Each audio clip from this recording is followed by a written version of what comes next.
Hello everyone, welcome to Horror and Monster Collectibles. Today we are going to be taking a look at NECA's Godzilla from the upcoming film Godzilla, King of the Monsters.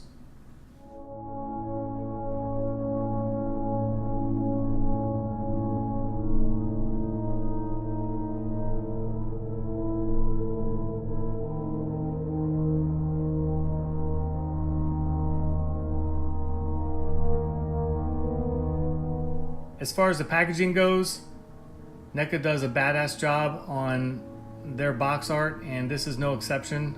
The art on here is done well, and I love the clear window for it.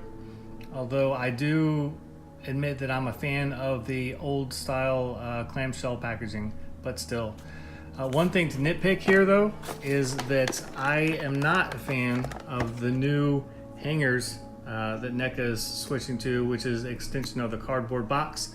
I definitely prefer the clear Lexan hangers that they used to have. As far as longevity and holding up, these cardboard ones are known to rip. And I keep this stuff around because I keep all my figures in boxes. You may say, well, why are you doing a review on it today then? Because I accidentally ordered 2 of them. So I figured we'd open it up and take a look because I'm excited about the movie and I'm excited about the other NECA figures that are coming out with it, like Mothra and stuff like that. And this is probably the only one I'm going to open up because I have duplicates, so I'll give one to one of my kids. Here is Godzilla out of the packaging, and he stands at about 6¼ inches tall, depending on how you have the legs kicked up. He comes shipped in 2 separate pieces. You have the main body piece, and then you also have the tail, which snaps in via a ball joint. You can heat it up to make it easier, but I was able to just kind of snap it in myself. The tail itself is full of double ball joints, and which allows lots of rotation and movement, which is nice. I will say though that the weathering, whatever they used here, kind of stuck from the factory, so I had to kind of break some of these joints loose to get them free, so you may want to do that, but still worked out pretty good. The paint app right here, the one thing that kind of sucks when they're doing this kind of stuff is that the paint doesn't always get on the joints like it should. But again, this is a very inexpensive figure. I think I paid $23 for it, so overall not bad at all. So that takes care of the tail. Let's start from the top and work our way down now. The head joint has swivel movement to it, and the jaw opens up. I will say that there's not much movement here though. And then also with the neck joint, there's not much movement at all. His dorsal spike kind of blocks you from a lot of movement. They really probably could have just made this one piece and would have been fine. Shoulder joint allows full rotation all the way around. And of course you have a good pivot in the elbow and full rotation in the wrist with pivot. So lots of movement there, for sure. The hip joint has a surprising amount of movement, 360-degree rotation. The knee has some movement to it, although it is limited, and you can't really rotate it back and forth too much. And it's also kind of loose fitting.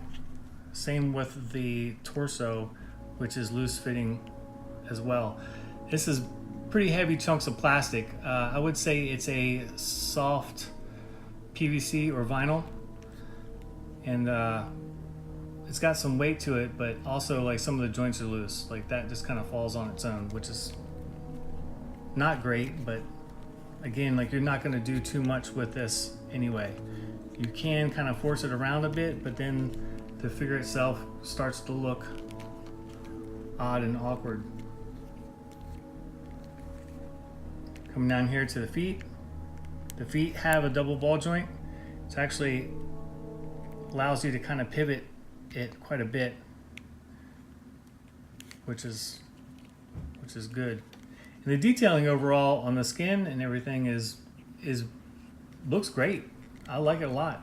Now, does it compare to the movie Godzilla? I don't know, because the movie's not out yet. But this looks great, and I'm excited about figures to come.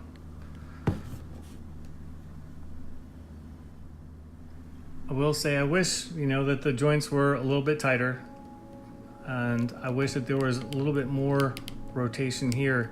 You can kind of force it around, but still, it's kind of hard. They're kind of up against a wall here with how much movement they can get with all this stuff going on. So I kind of forgive NECA on that.